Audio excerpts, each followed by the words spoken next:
Bus Stop, a.k.a. No Means No, is a Marilyn Monroe vehicle produced in 1956 and is loosely based on a successful play of the same name. The supposed romantic comedy centers around Bo, a young Montana rancher played by Don Murray, who's seeking his angel while on a trip to Phoenix where he's competing in the big rodeo. Bo is accompanied by his lead ranch hand and father figure, Virgil, played by Arthur O'Connell. Old Virg can lay down some sage advice while picking a mean riff on his old acoustic guitar. Besides, I knew the idea crossed your mind once or twice. I seen you looking at the pictures in August magazine. On a hot night out on the town, Bo falls for Marilyn Monroe's Sherry, or is it Cherie? I told you, it's Cherie. A saloon entertainer / bar girl. Completely enamored on first sight, Bo feloniously pursues Sherry in a courtship involving assault, stalking, breaking and entering, and abduction. Thankfully, the movie acknowledges this behavior is wrong late in the second act, but I was getting worried halfway through. At one point, Sherry tries to escape at a bus station, but Bo promptly lassos her and drags her on to another bus destined back to Montana. The violent crime spree continues until a mountain snowstorm stops the bus in its tracks outside of Grace's diner. Both Virgil and the bus driver have had enough of Bo's domineering behavior, which prompts an emotionally satisfying climax to the film.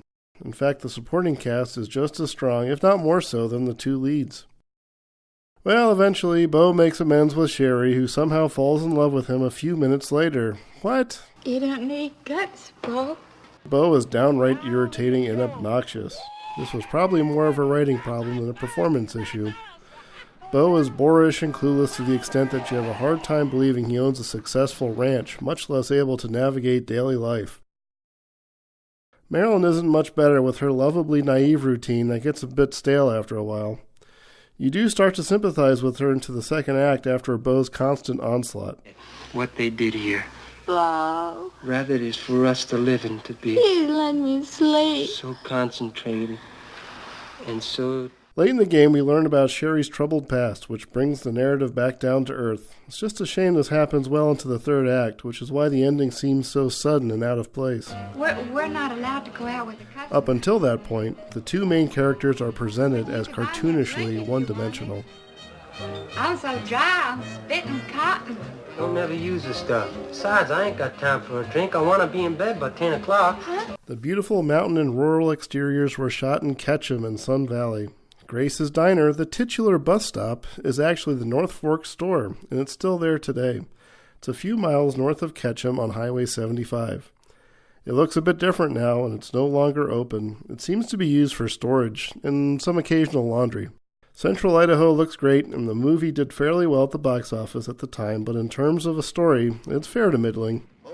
The performances are generally good, but the adapted writing and character development are poorly executed.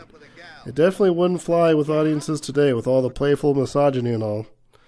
Maryland fans and Sun Valley reverse snowbirds may still have a soft spot for this one, although I'd see the play before I'd watch the movie adaptation again. But now that I think about it, this movie could probably stand a modern-day remake. Maybe throw in Chris Evans and Margot Robbie. I don't know, that sounds good. I'd watch that.